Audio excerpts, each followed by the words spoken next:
मित्रांनो, आज आपण जे औषध बघणार आहोत ते एक छोटीचं औषध आहे, म्हणजे शॉर्ट रेमेडी आहे, शॉर्ट ॲक्टिंग ॲक्यूट रेमेडी आहे. आणि हे औषध व्हेजिटेबल किंगडम ह्या प्रकारात मोडते, कारण हे औषध आरेलिया रेसिमोसा नावाच्या वनस्पतीपासून केलेलं औषध आहे व ह्याचा परिणाम फक्त श्वसनेंद्रिय म्हणजे रेस्पिरेटरी सिस्टीमवर होतो व ही एक शॉर्ट ॲक्यूट रेमेडी आहे. या औषधाचे सर्वसाधारण लक्षणे आहेत. या औषधाचा परिणाम श्वासोश्वास व श्लेष्मल त्वचेवर होतो, म्हणजे म्युकस मेम्ब्रेन आणि रेस्पिरेटरी सिस्टीमवर होतो.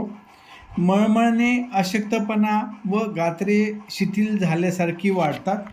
रुग्णाची पित्त प्रकृती असते. नाकाला जरा वारे लागले तर शिंका येतात. नाकातून खूप करवडणारे तिखट पाणी वाहते, म्हणजे नेझल डिस्चार्ज जो असतो तो ॲक्रिड असतो आणि तो तिखट असतो. तोंड आलेले आहे असे वाटते. सारखं घशात काहीतरी अडकलं आहे असं वाटतं. उदर म्हणजे पोटाचं जे आहे लक्षणं, त्याच्यात यकृतापासून पाठीच्या उजव्या तिकोनी हाडापर्यंत वेदना होतात, म्हणजे लिव्हरपासून वेदना चालू होतात आणि राईट स्कॅपुलापर्यंत त्या वेदना सरकत जातात. श्वसनेंद्रियामध्ये पहिल्या झोपेनंतर मध्यरात्रीच्या सुमारास कोरडी खोकल्याची ढास लागते, म्हणजे ड्राय कफ असतो पहिल्या झोपेनंतर. रात्री निजल्यानंतर दमा सुरू होऊन खोकला येतो. घशात काहीतरी अडकले आहे असे वाटते. दम्याचा जोर कमी झाल्यावर कफ सुटून बाहेर येतो व तोंडाला गरम लागतो, म्हणजे जो कफ आहे एक्सपेक्ट्रेशन आहे ते हॉट असते. थोडा कफ पडला तर खोकल्याचा जोर कमी होतो, म्हणजे जो खोकला आहे तो थोडा कफ पडल्यानंतर कमी होतो. झोपेमध्ये घाम येणे ह्या औषधाचे एक लक्षण वैशिष्ट्य आहे की ह्या रुग्णाला झोपेत खूप घाम येतो.